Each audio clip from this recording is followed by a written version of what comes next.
આણંદના સાગોડપુરા ખાતે પાપા પગલી યોજના અંતર્ગત જિલ્લા કક્ષાનો પુલકા મેળાનું આયોજન કરવામાં આવ્યું.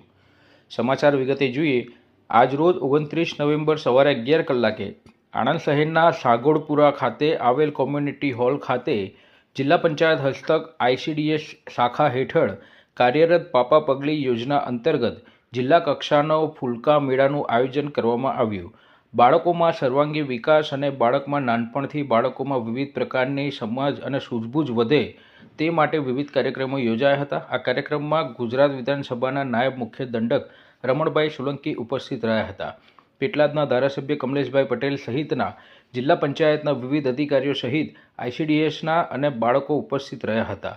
આ કાર્યક્રમના અંતે વિધાનસભાના નાયબ મુખ્ય દંડક રમણભાઈ સોલંકીએ કાર્યક્રમને લઈને પ્રતિક્રિયા આપી હતી.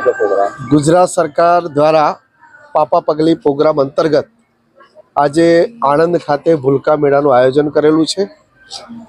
સામાન્યતઃ સરકારનો મુખ્ય આ યોજનાનો ઉદ્દેશ કે બાળક શરૂઆતથી જ એનામાં એક વ્યક્તિત્વના ગુણ, ભવિષ્યમાં એની જે અવેરનેસ છે, એનું જીવનશૈલી છે, આ બધામાં આમ સામૂહિક ફેરફાર થાય અને બાળક એ શરૂઆતથી જ ચોક્કસ દિશા કરી અને આગળ વધે એ યોજના અંતર્ગત આજે આ ગુજરાત સરકારનો ખૂબ જ મહત્ત્વનો કાર્યક્રમ છે. અને એ કાર્યક્રમ અંતર્ગત આણંદ જિલ્લા પંચાયત દ્વારા મહિલા અને બાળ વિકાસ ઘટક દ્વારા આ કાર્યક્રમનું આયોજન કરેલું છે.